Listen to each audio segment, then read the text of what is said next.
Buenos días para todas y para todos. Bienvenidos nuevamente al programa formativo de Defensoras y Defensores de los Derechos Humanos Futuro. El día de hoy estamos con la diputada Asia Villegas. Ella es también parte importante, integrante del Movimiento Futuro. Ella hoy nos va a traer una presentación muy especial, una clase muy especial que trata sobre los derechos humanos de los niños, niñas y adolescentes.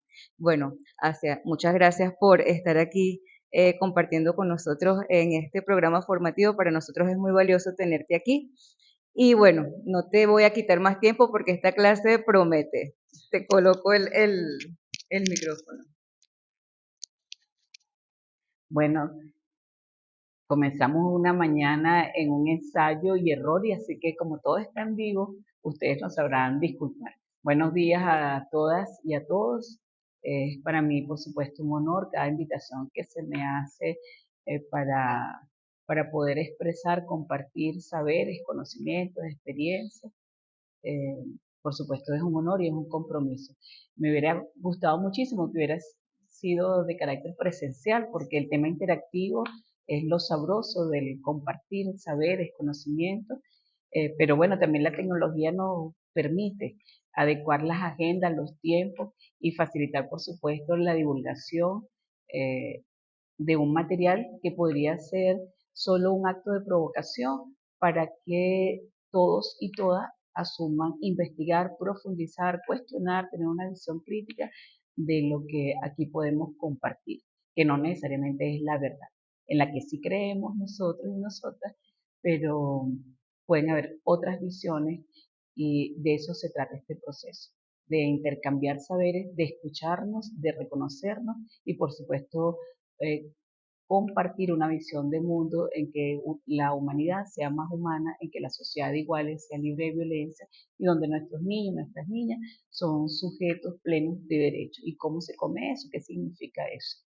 Entonces, bueno, lo primero es identificar y ya comenzamos, yo voy a ir hablando, Karim, que me ha invitado a este espacio, va a ir llevando las láminas, este material va a estar a la disposición de ustedes, pero también de manera consecutiva vamos a ir mostrando algunos materiales que sea interesante que ustedes puedan bajar, investigar, buscar y así también profundizar las referencias que podemos hacer sobre ellos, sobre estos documentos. Lo primero es identificar el tema cultural y el paradigma. La sociedad, la humanidad ha construido una visión eh, adultocentrista. No solo es androgénica, sino que es adultocentrista. ¿Y qué significa esa visión adultocentrista? Sencillamente en que los adultos, sobre todo los adultos y las adultas, las personas adultas mayores y las personas adultas jóvenes, son sujetos de derecho y menosprecian la condición de los niños, las niñas y los adolescentes. Y nosotros y nosotras venimos superando esa lógica y realmente la humanidad en pleno. Sin embargo, nosotros y nosotras superamos el modelo que constituía la Constitución de 1961 sobre la Constitución de 1999, inclusive un año previo a la Constitución, ya la LOMNA establecía los principios fundamentales de nuestros niños y nuestras niñas como sujetos plenos de derecho y el interés superior de los niños, las niñas y los adolescentes. Entonces, el comportamiento, la acción, el lenguaje que limita o pone en duda las capacidades de los niños, las niñas y los adolescentes solo por el hecho de tener menor edad, menor años de vida. Y eso no es cualquier tontería, eso significa en que nosotros y nosotras, cuando hablamos de desmontar la lógica adultocrática, es poder creerle a los niños y a las niñas y generar condiciones de libertad y de igualdad también para los niños, las niñas y los adolescentes en lo social, en lo humano, en lo psicológico y por supuesto también en lo político. Esa estructura de dominación quedó expresada en la Cuarta República, en aquella famosa ley del menor y además en el INAN, el Instituto Nacional de Protección al Menor. Y ese menor era, por supuesto, una persona tutelada, una persona subyugada, una persona subordinada a decisiones externas, a todo el proceso de crecimiento de su personalidad y, por supuesto, de sus condiciones de ser humano. Clapson nos permite este, este concepto es el comportamiento, acción o lenguaje que limita o pone en duda las capacidades de los niños, las niñas y adolescentes solo por tener menos años de vida. Es una estructura de dominación donde las personas adultas ocupan el lugar de privilegio ante los niños, niñas y adolescentes. Y se basa en la idea de que no están suficientemente capacitados o capacitadas, enunciando implícitamente que no tienen el mismo valor que los adultos o las adultas, que sería el modelo de idea de persona. Y aquí quiero aterrizar porque esto podría ser muy teórico. Y si me adentro en esto, no estamos perdiendo tiempo. Es que si no se comprende esto, no podrás comprender, por supuesto, todos los otros principios que le otorga esa condición de sujeto de derecho a nuestros niños y nuestras niñas. En nuestro pueblo, en la familia, en las comunidades, dice, los niños no hablan mientras los adultos hablan, por ejemplo. O en la distribución de los alimentos, por supuesto, la mejor pieza del pollo es para el hombre de la casa. A los niños se les deja de último y por supuesto la pieza menos generosa, menos generosa. Son elementos básicos, pero por supuesto que nos causan risas del anecdotario, pero es la identificación desde lo popular cómo nuestros niños y nuestras niñas son subestimados. Por lo menos el levantamiento de la voz, la obligación del deber o la obligación de, no solo del deber, la obligación de tareas impuestas o de decisiones impuestas por encima realmente del desarrollo de la personalidad de los niños, las niñas y los adolescentes. Y por supuesto la imposición sobre decisiones de su propia vida, sin consenso. E inclusive eso, a partir de allí vienen otros elementos que lo vamos a ver más adelante, que viene el abuso, la violencia, etcétera, etcétera. Bueno, esto como un primer elemento, que son importantes conocerlos para nosotras poder comprender lo otro que viene en este momento, que es el marco conceptual. Y este marco conceptual es qué es violencia y qué es maltrato hacia los niños, las niñas y adolescentes. Primero la agresión corporal, eso que decían, el saber entra con sangre, ¿no era? Y, y hoy son películas, pero hasta hace unas décadas el reglazo en las manos o el reglazo en las nalgas era un instrumento, parte del proceso educativo. No era así, pareciera, y era normal. Eh, por supuesto, las cachetadas, los empujones, eh, la agresión corporal invade todo lo que es tu espacio corporal desde el hacerte así, donde yo estoy invadiendo tu cuarto de metro, ¿sabes? Y entonces el señalamiento directo hacia el niño en la invasión de mi propio espacio son también agresión corporal. Por supuesto, todas las manifestaciones de castigo físico desde, desde las cachetadas, el pellizco, el apretón de la mano, hasta por supuesto lo grotesco del corriazo y de otras formas de agresión corporal. Y luego está otro elemento que tiene que ver con lo físico, que es el abuso sexual. Y ahí vamos a hablar más adelante sobre qué hemos planteado nosotros y nosotras en una ley que ya tiene, que va para 3 años, que es la ley para la atención y erradicación del abuso sexual contra niñas, niñas y adolescentes, aprobada en el marco de estas 90 leyes que fueron aprobadas en este quinquenio de la Asamblea Nacional. Luego está por omisión, el maltrato físico por, por negligencia o por omisión en el rol del cuidador o la cuidadora, y eso también es importante desde la alimentación no adecuada, de las condiciones climáticas, de la imposición de vestimentas también, ¿sabes? Que maltratan a esa niña o a ese niño, también son elementos que tienen que ver con el abandono físico, con la negligencia o la omisión en el cuidado a ese niño o a esa niña. Luego está el maltrato psicológico, que es la agresión emocional, los gritos, la descalificación, eres igualito a tu padre. Es terrible porque viene una carga que no eres igualito a tu padre porque tu padre es amoroso, respetuoso y exitoso. No eres igualito porque el tipo me pega, me maltrata, porque no trabaja, etcétera, etcétera. Entonces, es doble descalificación, es la carga sobre los hombros de ese niño y por supuesto En el caso de las niñas, por supuesto, es mucho más doloroso.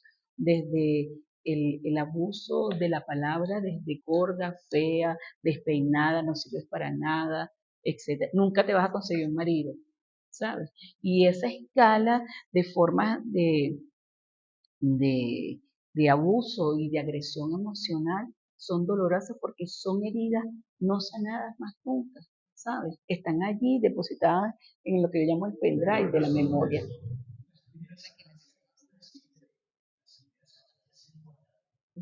Entonces, tenemos un fondo aquí de interrupción. No se escucha, qué bueno. Bueno, pero seguimos con este tema que es muy importante, que es la agresión emocional. Por supuesto, eso va a generar la laceración en el libre desarrollo de la personalidad de ese niño o de esa niña, y esa herida que no sana, a menos que después hagas terapia, deja secuelas en la toma de decisiones posteriores en tu vida adulta, desde cómo constituir una pareja y no seguir la ruta de las parejas abusivas, ¿sabes? Por ejemplo, o cómo desentrañarse de una familia desestructurada que el tema de la comunicación es violenta, agresiva, de discriminación, de desigualdad, de abuso verbal. Entonces, desde, por supuesto, el chiste que mejora tu condición y afecta la autoestima, estas cosas, ustedes dirán, bueno, pero somos abogados y abogadas mayoritariamente, queremos hablar de las leyes. Sí, pero si no se comprende este tema del paradigma, porque el hecho social es primero al hecho legislativo y es primero al hecho del derecho. El hecho histórico, cultural, social, emocional, humano, determina luego las miradas sobre los procesos regulatorios de las leyes. Por eso esto no es, por supuesto, ningún tema a despreciar. Y luego el otro tema es el abandono emocional, ignorar la presencia de ese niño, de esa niña, y por supuesto sus demandas. Y por supuesto hoy tenemos un enemigo que duerme en casa con nosotras. Y entonces, para que se quede tranquilo, así es, déjalo para que se quede tranquilo. Y entonces, de eso vamos a hablar más adelante, sobre el impacto de las redes sociales y de la era digital en la constitución de libertades, en esa personalidad que se forma y en esa ciudadanía progresiva que se desarrolla en los niños, niñas, adolescentes. Entonces, el abandono emocional, la falta del cariño, de la caricia, del abrazo, del reconocimiento, son elementos también constitutivos después de una personalidad de un adulto o una adulta con baja autoestima o en un agresor. Entonces, la fuente de esto fue la Defensoría del Pueblo. Muchos de los documentos de la Defensoría del Pueblo están en su portal. Es un protocolo para la detección temprana y la intervención oportuna en los casos de violencia contra niñas, niñas y adolescentes. Luego, ese marco conceptual, no sé si yo me puedo parar, ¿qué es la doctrina de protección integral? Ese es el fundamento de un nuevo paradigma en el abordaje, atención, protección de los niños, las niñas y los adolescentes. Se basa en el reconocimiento, como decimos hace unos minutos, de su condición de personas y de sujetos de derechos que requieren el respeto absoluto a su dignidad y a toda la garantía de sus derechos humanos.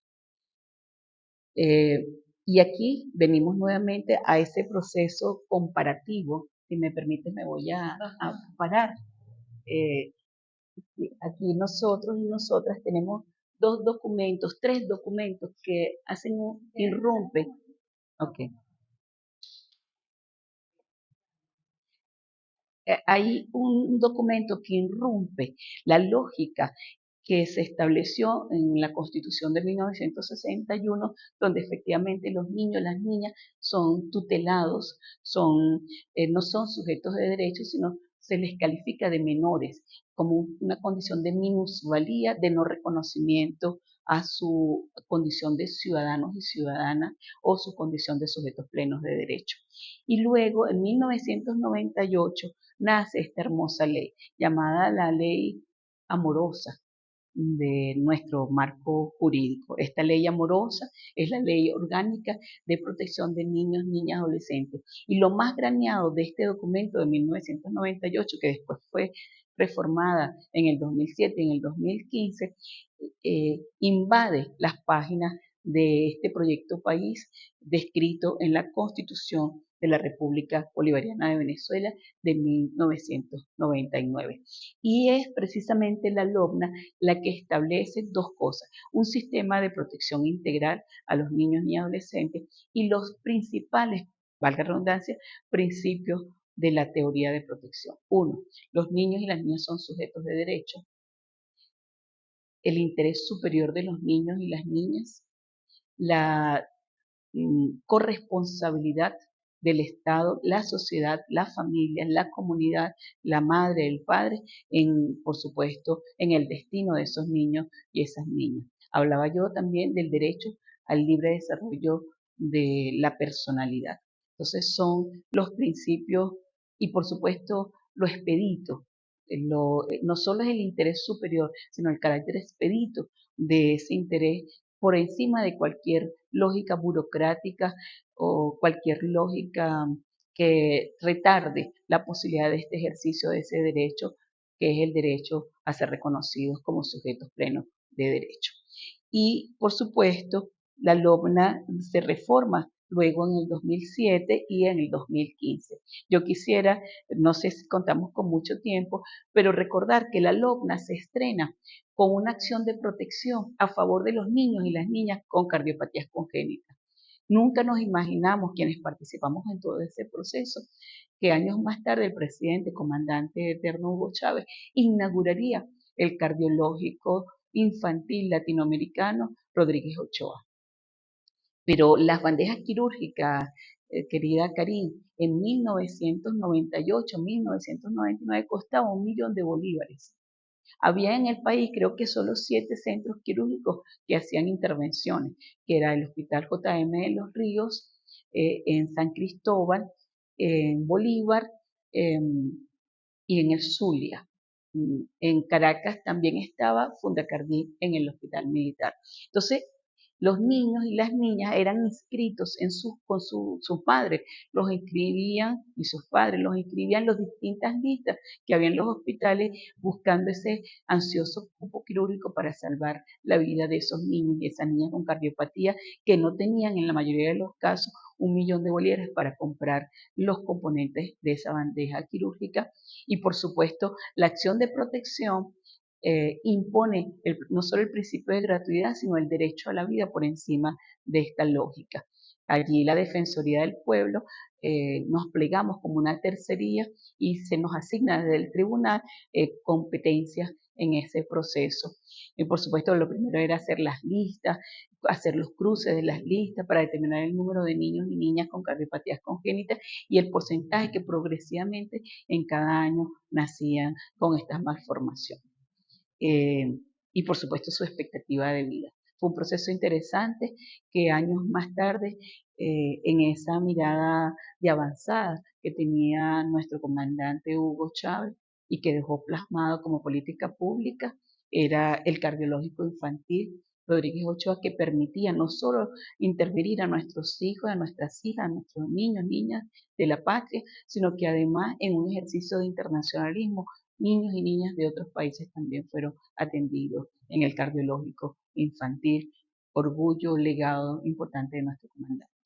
Bueno, esa es un poco la historia de cómo se inaugura la LOBNA y por supuesto lo más planeado de estos instrumentos, no solo nacional, sino la Convención de los Derechos del Niño y sus protocolos facultativos. Por cierto que en esta convención no decía de la niña también, sino del niño.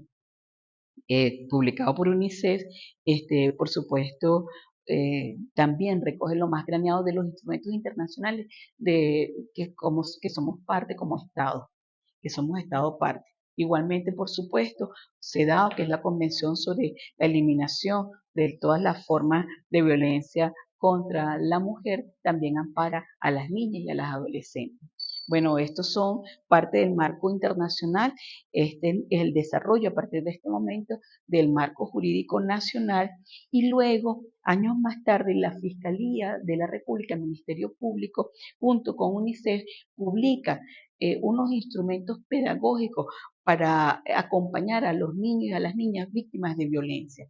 Por ejemplo, fiscales que protegen a los niños y a las niñas y adolescentes, que son preguntas y respuestas sobre la actuación del Ministerio Público ante los delitos cometidos por adultos contra niños, niñas, y adolescentes. Igualmente, las preguntas y respuestas sobre el delito del abuso sexual a niños, niñas y adolescentes, que después lo convertimos recientemente en una ley que fue impulsada por la Comisión Permanente de Familia, Libertad de Religión y Culto. Luego está sobre el tema del delito de trata en caso de los niños y niñas adolescentes. Realmente fueron 4 guías fundamentales que el Ministerio Público nos brindó como un elemento de pedagogía. Y por supuesto, todo el tema del maltrato, de lo que hablábamos hace un minuto, sobre niños, niñas, adolescentes. Años antes, el Ministerio del Deporte también generó unos instrumentos pedagógicos para los y para las adolescentes, para los y las adolescentes, que tenían que ver con todo el marco jurídico de protección a los y a las adolescentes, cómo atender y comprender ese proceso de vida, de parte del curso de vida de nuestras adolescencias y por supuesto hacer uno de los temas que también se convierte después en un plan nacional, que es la prevención del embarazo a temprana edad y en la adolescencia. Luego está todo el tema de la igualdad de género, cómo se expresa en la adolescencia y es una visión de corresponsabilidad compartida. Y luego el tema de cómo alimentamos de valores igualitarios, emancipatorios, liberadores en la adolescencia, que es la construcción, la estructuración de la personalidad de ese adulto, de esa adulta joven. Ya recientemente, me estoy adelantando a la presentación, pero bueno, este paseo era importante. Ya recientemente desde la Asamblea Nacional hemos reformado la ley para la prevención, hemos sacado a luz esta ley para la prevención, erradicación del abuso sexual contra niñas, niñas y adolescentes. Igualmente, la ley para la protección de la familia, la maternidad y la paternidad, que data del 2007, fue reformada hace exactamente 3 años y por supuesto uno de los elementos novedosos de esa reforma es el concepto de salud. Y el otro tema novedoso es que todos y todas tenemos derecho a tener familia, todos y todas tenemos derecho a conocer nuestra familia de origen y todos y todas tenemos derecho a no ser discriminados ni excluidos de nuestras familias. Así que esta ley es fundamental porque también forma parte del sistema de protección de niños, niñas y adolescentes. Luego está una ley que está en reforma, se constituyó ahorita una comisión especial que preside la diputada Tania Díaz, que es la ley para la protección de niñas, niñas, adolescentes en salas de uso de Internet, videojuegos y otras multimedia. Esta ley data del 2006. En esa época estábamos preocupadísimos y preocupadísimas de las horas en que nuestros niños, nuestras niñas estaban en las salas de videojuegos. Hoy esa sala de videojuegos está en un aparatico pequeño en nuestras casas, en el cuarto de nuestro niño o de nuestra niña, está en el comedor cuando comemos juntos y juntas, está en la mesita de noche de la mamá y del papá y está incluso en los espacios más íntimos de nuestro quehacer como familias. Así que esta ley que aspira salga en este periodo legislativo alerta tempranamente sobre el tema de la incidencia de la era digital en la construcción de valores y por supuesto en la constitución de la personalidad de todo niña y de todo niño. Luego está una ley que también estamos en este proceso en la adecuación, que es la ley sobre procedimientos especiales en materia de protección de familiar de niños, niñas, adolescentes. Y esto tiene que ver porque la estamos adecuando a la ley del 2011 y por supuesto es adecuarlo a la reforma de la LOGNA del 2015, pero también adecuarlo en función de la ley de familias que se reformó hace 3 años. Este es un proceso que está ahorita en construcción. Luego, ya me adelanto también a esto para regresar a la presentación. Hay una serie de documentos que sería fundamental que ustedes pudiesen bajar de internet y alimentar por supuesto, el saber, las reflexiones sobre el tema de la era digital. Tenemos niños en el mundo digital, estamos hablando de los derechos digitales de los niños, las niñas y adolescentes, es un documento de UNICEF que es importante conocer. Luego está la intervención de salud digital y centrada en los jóvenes, y yo pondría, y en las jóvenes. Es un marco para planificar, desarrollar e implementar soluciones con y para la población joven. Es un documento ampliado construido por la OPS, la Organización Panamericana de la Salud, por UNICEF, por el Fondo de Población de Naciones Unidas y, bueno, por supuesto, por la UNESCO. Igualmente, este documento, que es la regulación comparada en América Latina y el Caribe sobre el tema de la infraestructura en las telecomunicaciones. Nosotros no podemos penalizar ni criminalizar a una juventud o a unos niños y unas niñas que nacen en la era digital, pero sí podremos ponerle semáforo a esa autopista libre que son las redes sociales, que a veces son portales a situaciones oscuras, a situaciones que los pone al tema de la pornografía infantil, la trata, etcétera, etcétera. Entonces también están los derechos de la infancia en la era del Internet, América Latina y las nuevas tecnologías, un documento de la CEPAL y un documento de UNICEF. Todo esto está en los portales de estas instancias internacionales, multilaterales, que es importante que podamos darle un vistazo porque también nos adentra sobre la realidad de la región. Entonces, bueno, estos documentos tratan de compilar todo el tema del impacto en la era digital, en las familias, las niñas, los niños y adolescentes. Luego, recientemente, la presidenta del IDENA, Anaí Arismendi, a partir del 2014-2015, con el decreto de Obama que declara a la República Bolivariana de Venezuela como un peligro de seguridad para Estados Unidos, discúlpeme, una amenaza inusual y extraordinaria, un país de casi 1 millón de kilómetros cuadrados y 33 millones de personas, somos una amenaza inusual y extraordinaria para el imperio más atroz y más feroz que ha tenido la humanidad, que es el imperio norteamericano. Bueno, ella hace un estudio sobre el impacto de ese casi millar de medidas coercitivas unitarias, 1032 medidas coercitivas unilaterales para este momento que se han sentenciado para nuestro país, para nuestra nación, para todos y todas. Entonces, este documento se llama Infancia bajo asedio y lo tengo en digital, se lo voy a pasar a Karim para socializarlo con todos ustedes y con todas ustedes. Bueno, hasta aquí el recorrido de este trabajo documental. Este mismo impacto en la era de las TIC. Tiene que ver con el trabajo de investigación. Hicimos una serie de entrevistas, investigaciones con expertos y expertas que nos permitió, por supuesto, profundizar el tema de la era digital y los derechos de los niños, las niñas, los adolescentes. Si quieres, regresamos un poco a la presentación para ir culminando, que tiene que ver con la situación de la ley titular de menores y la diferencia con la doctrina de protección integral que, como les decía yo, irrumpe en la irrumpe en nuestra historia contemporánea y a nuestros niños, nuestras niñas, no solo se les reconoce sujetos de derechos, sino que además, lamentablemente, no puede traer la norma de salud sexual, salud reproductiva, que tiene también un capítulo dirigido a cómo es la atención hacia nuestros adolescentes y a nuestras adolescentes. Nosotros debemos reconocer que somos personas, somos seres sociales y somos seres sexuados. Y aquí quiero explicar algo. Nosotros no somos amibas, que son asexuadas. Una condición humana es la sexualidad y otra condición fundamental es nuestra condición social. Yo siempre cuestiono esas historias de que nos recoge un lobo, nos lleva para la selva y posteriormente entonces regresamos hechos Tarzán, Chita y Jane. No, no, eso no es así. Somos seres sociales y sobrevivimos a partir del cuidado de terceros que nos permiten el crecimiento y la progresividad de desarrollo de nuestro organismo para poder sobrevivir y vivir y gozar la vida. Nosotros somos seres sociales y la primera instancia de compartir la organización es las familias.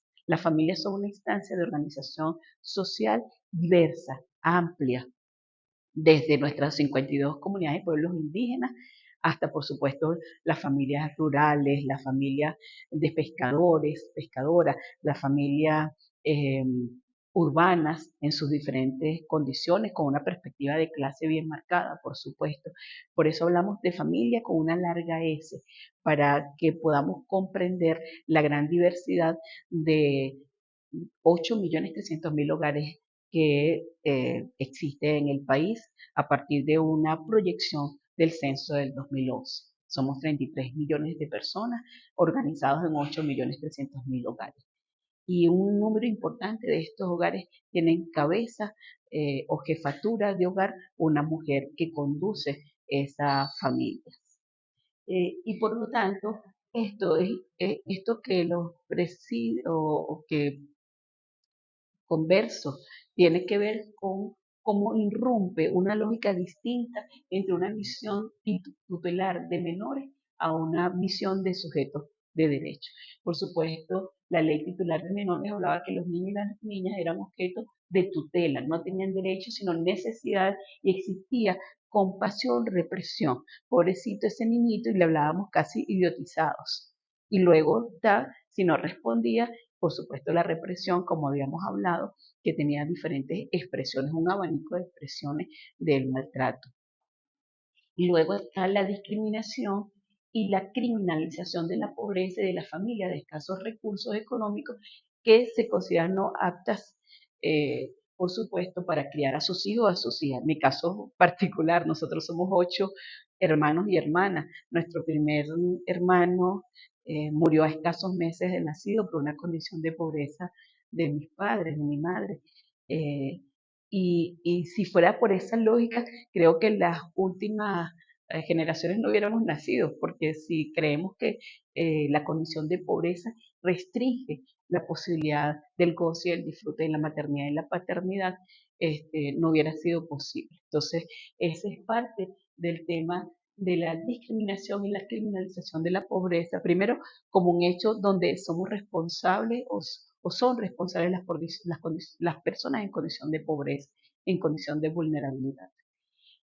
Luego, la institucionalización de los niños y las niñas adolescentes en situación irregular, sin distinción y análisis de cada caso. Y por eso, quienes conocimos el INAH, quienes conocimos esas instituciones donde había niños y niñas en condición casi que privados de libertad por una condición de pobreza, por una condición de abandono, y en muchos de esos centros, por supuesto, había maltrato y había agresión, y por eso el presidente comandante Hugo Chávez interviene el INAH y por supuesto abrazamos unas nuevas, un nuevo paradigma sembrado en la LOCNA, que recientemente cumplió años, por cierto. Luego está la centralización de las decisiones por un tribunal de menores. ¿Cuál es la diferencia? Hoy tenemos principios rectores de la doctrina de protección integral, como ya les decía, tenemos protección y fortalecimiento a las familias, no solo a través de procesos legislativos, sino institucionalidad, órganos y luego tribunales especializados, ¿sí? Así como también políticas de protección social. Y luego vamos desjudicializando el Poder Judicial y se crea un sistema rector nacional para la protección integral de niñas y adolescentes con la incorporación de los consejos comunales, los movimientos sociales y demás formas de organización social. Esta creo que es de toda Cari una de las láminas más importantes. Seguimos.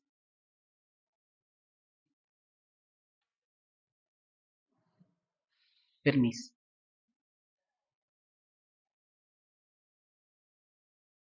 Si quieres pasamos a la siguiente lámina.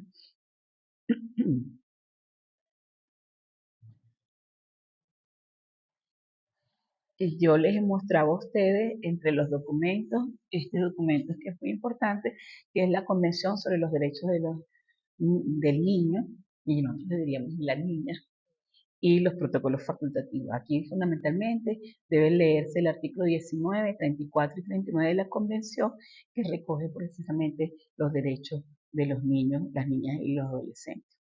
Y luego la responsabilidad de los estados. Sí, cómo no. Luego está otros, yo me voy a retroceder en este, porque en este momento hay una situación y justo estamos nosotros y nosotras sentadas hablando de esto y podríamos perfectamente pensar de los niños y las niñas en casa. Cómo hay un instrumento internacional que habla de la responsabilidad de los Estados partes y luego la necesidad de promover medidas para la recuperación física, psicológica y de todo niño o víctima de alguna forma de abandono, de explotación o abuso o tortura y de tratos crueles e inhumanos. Y precisamente esos niños y esas niñas en Gaza que no tienen derecho a una infancia libre de violencia, que no tienen al goce, al disfrute amoroso de una etapa importante de la vida, que es la infancia. Y bueno, dejo eso como una reflexión. Voy a apresurar el paso. Eh, Luego está otros instrumentos internacionales como es el protocolo facultativo de la Convención de los Derechos del Niño relativo a la venta, a la prostitución infantil y a la utilización de los niños y las niñas en pornografía. Está el protocolo facultativo de la Convención sobre los Derechos del Niño relativo a la participación de niños en conflictos armados. No, no lo tiene. Ok. Luego está el convenio 182 sobre las peores formas de trabajo infantil y de acción inmediata para su eliminación. Tiene que ver con el uso de la mano de obra infantil de manera de sobreexplotación en las maquilas. Esto es muy importante leer. Luego está la Convención de Eliminación de toda forma de discriminación contra la mujer, que yo se las mostraba hace unos minutos, que es esta, porque también protege a las niñas y a las adolescentes. Luego está la Convención Interamericana para la Prevención y Erradicación y Sanción de la Violencia contra la Mujer, que es la Convención de Belém do Pará, que está en el Sistema Interamericano de la OEA. Por cierto, te hago una pregunta, ¿sabes quién no firma esas convenciones? Estados Unidos. Precisamente quien quiere darnos clases de democracia, clases de derechos humanos. Luego está la Convención Interamericana sobre Tráfico Internacional de Menores, el Estatuto de Roma de la Corte Penal Internacional, los acuerdos de primera y segunda cumbres mundiales contra la explotación sexual y comercial de niñas, niñas y adolescentes y los acuerdos de Montevideo y Uruguay contra la explotación sexual comercial y otras formas de violencia sexual a la infancia y a la adolescencia. Y finalmente la Declaración Universal sobre los Derechos de los Pueblos Indígenas y la Convención sobre los Derechos de las Personas con Discapacidad. Esta lámina, a pesar que no está mostrada, dejo para que la socialicen. Y luego está, bueno, ya hablamos sobre la Constitución de la República Bolivariana de Venezuela en 1999, fundamentalmente su artículo 78. Los niños y las niñas y adolescentes son sujetos plenos de derechos y estarán protegidos por la legislación, órganos y tribunales especializados, los cuales respetarán, garantizarán y desarrollarán los contenidos de esta Constitución, la Convención sobre los Derechos del Niño y demás tratados internacionales que en esta materia ha suscrito el Estado y ratificado por la República. El Estado, la familia y la sociedad asegurarán con prioridad absoluta la protección integral, para lo cual se tomará en cuenta su interés superior en las decisiones y acciones que le conciernen. El Estado promoverá su incorporación progresiva a la ciudadanía activa y creará un sistema rector nacional para la protección integral de los niños, niñas y adolescentes. Esta es la LOMNA resumida en un artículo. Sigo. Luego está la LOMNA, como lo decíamos, que como ya también lo explicaba, ha tenido dos reformas, 2007 y en el 2015, porque ella se ajusta entonces al texto constitucional y se adecua a la legislación nacional que se venía creando.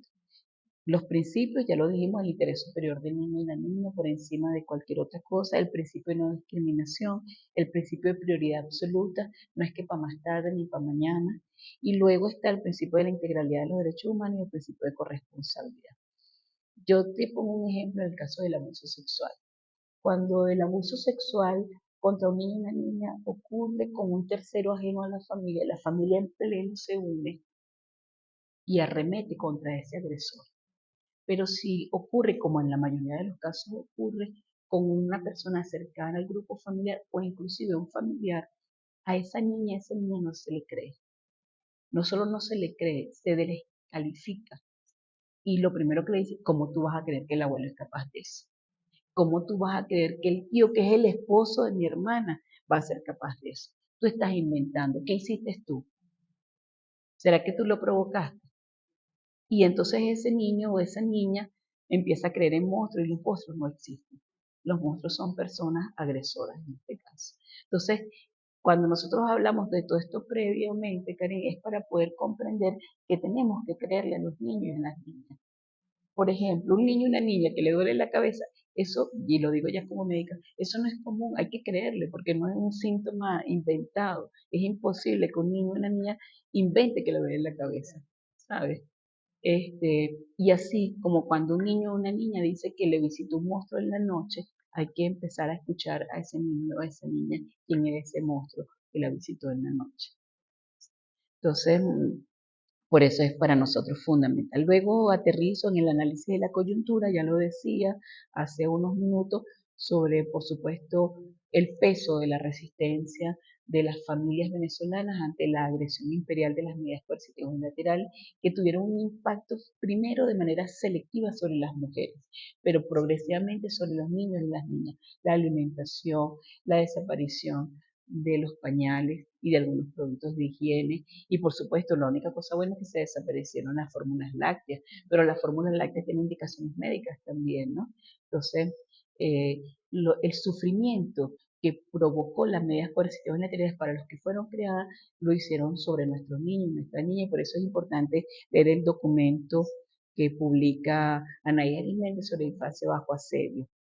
Eh, y por supuesto, parte de la coyuntura reciente tiene que ver con el COVID, a pesar que no afectó a la población infantil, sí a algunos adolescentes, y eso fue un espacio también complejo, difícil, porque todo el tema de la ausencia de las clases, todo el tema del convivir en familia permanentemente en algunas condiciones de restricciones, y expuso también a muchos hechos de violencia, de agresión, de maltrato.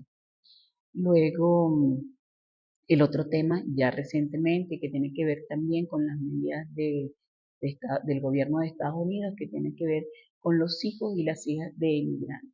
Eso es todo un temazo, no vamos a tener tiempo para verlo en este momento, pero déjenme decirles que recientemente estuvimos en Nueva York en ocasión de la 69, 69ª sesiones del Comité de la Condición Social y Jurídica de la Mujer, y pudimos intercambiar con muchos compañeros, compañeras, inmigrantes, y uno de los grandes temas, y no solo inmigrantes, inclusive personal nuestro que está allá, es que no pueden llevar los niños y las niñas a la escuela porque los están esperando para apresar a su padre o a su madre. Pero además de esos niños que estuvieron privados de libertad como una extensión de la agresión sobre el padre o la madre. Pero no solamente eso, el que ese niño o esa niña ha nacido en el territorio estadounidense se le haya negado la ciudadanía por ser hijo o hija de un inmigrante latinoamericano o un inmigrante en general. Son elementos, páginas oscuras de la humanidad en este momento actual que creímos haber superado, y resulta que emerge de forma grotesca sobre una condición de vida de nuestros niños y nuestras niñas. Bueno, y por supuesto, el desarrollo de la era digital ha expuesto también a los niños al abuso sexual a través de las redes. Y luego está el desplazamiento de niños y niñas hacia el ámbito laboral. Ese niño, esa niña que tiene derecho a la educación, al goce y al disfrute de la adolescencia. Bueno, me quedo aquí, los avances legislativos hablamos ya sobre la ley para la prevención y erradicación del abuso sexual contra niñas y adolescentes. Pueden bajarle del portal de la Asamblea Nacional, la ley sobre procedimientos especiales en materia de protección familiar de niñas y adolescentes, que se las mostré hace unos minutos, y la ley orgánica que ha sido reformada sobre el derecho de las mujeres a una vida libre de violencia, que también protege a niñas, niños y adolescentes. Ya hablamos sobre el Sistema Rector Nacional de Protección Integral a Niños y Adolescentes, que es el conjunto de órganos y entidades y servicios que formulan, orientan, coordinan, supervisa, controla y evalúa todas las acciones de protección contra niñas, niñas y adolescentes. Por supuesto, el Ministerio Público está, eh, por supuesto, el IDENA, está, por supuesto, los consejos de protección de niñas y adolescentes, los tribunales de protección de niñas y adolescentes, y la sala de casación social del TCJ, del Tribunal Supremo de Justicia, el Ministerio Público, que tiene una dirección de línea específica bajo la Dirección General de las Fiscalías Especializadas en Violencia contra la Mujer y la Familia. Hay una fiscalía, una dirección de línea sobre niños y adolescentes. Y luego está el Servicio Autónomo de la Defensa Pública, las entidades de atención que están adscritas al IDENA, las defensorías de niños y adolescentes y los consejos comunales y demás formas de organización popular que en el marco de las reformas de las leyes del Poder Popular tienen un capítulo especialísimo que es la constitución de los comités de niños y adolescentes como parte de un comité de trabajo de los consejos comunales. Bueno, creo que con esto podemos cerrar. Eh, Quizás alguna pregunta que quisieran hacerme, estoy a su completa disposición a través del 0416-632-7089 o a través de mi correo hacia Villegas, todo en minúscula, eh, sin H y con S, hacia Villegas 2024 @gmail.com. Estamos perfectamente a la orden, Karim, para cualquier pregunta, cuestionamiento, cualquier visión crítica o aportes que quieran hacerle a esto. Tomen estas láminas como un acto de provocación para que la completen, desarrollen más, úsenla.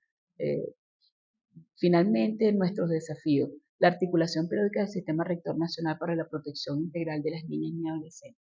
Desde la Asamblea Nacional, a través de la Comisión Permanente de Familias, Libertad, Religión y Culto, que tiene en su ser una subcomisión de niñas y adolescentes, hemos impulsado la necesidad que el Sistema Rector, de manera regular, cotidiana, tenga una agenda de prioridades para la protección de los niños, niñas y adolescentes. Luego está el fortalecimiento de los abordajes desde los consejos comunales. La paz se construye en casa, la paz se construye en la familia y las familias son parte de esa organización social de base que son los consejos comunales. Luego está la necesidad, que es un gran desafío, Cari, la supervisión y la inspección de las entidades de atención. Creo que nosotros y nosotras debemos voltear la cara sobre las condiciones de esas entidades de atención. Y finalmente, la formación de nuestros voceros y voceras en los consejos comunales. Y ahora, por supuesto, con los jueces y las juezas de paz. A pedir eso que no desaprovechemos la oportunidad de a los jueces. Bueno, les voy a mandar un mensaje con las letras y las frases de Chávez. En verdad les digo que todos los días deben ser dedicados a ellos y a ellas. Nuestra vida, nuestra batalla de cada día, nuestra victoria son para ustedes, niños y niñas de la patria. Por ustedes y para ustedes venceremos. Hugo Chávez, el 19 de julio del 2009. Gracias a todos y a todas. Bueno, con esto despedimos este maravilloso módulo sobre derechos humanos de las niñas y adolescentes. Muchas gracias, Asia, por habernos acompañado, por habernos incluido con todos los materiales que nos trajiste. Y bueno, agradecer a todas las personas que llegaron hasta aquí. Pendiente con las preguntas para examen, que bueno, este examen va a estar bien nutrido de bastante contenido y es sumamente importante que todas y todos podamos asimilar todo lo que se ha conversado durante esta clase. De esta manera, pues nos pedimos a Asia. Asia es miembro del equipo promotor nacional del Movimiento Futuro, es tutora de Aragua. Y ahora de Miranda. Y ahora de Miranda tienen este privilegio de trabajar con Asia y bueno, nada, te despedimos y muchas gracias. No, por favor. A ti por este placer de poder compartir. Te digo que hubo una omisión importante en esta intervención que tiene que ver con todos los protocolos de atención en materia de salud sexual, salud reproductiva para adolescentes, que forma parte del conjunto de documentos que desarrolla la norma de salud sexual, salud reproductiva, que data del 2003 y que posteriormente tuvo reformas en 2015. Ese es un elemento importante también a estudiar en este tema de que los niños, las niñas, los adolescentes son sujetos plenos de derechos y por supuesto le comportan todos los derechos humanos. Bueno, despedimos este programa y esta clase. Gracias. Gracias.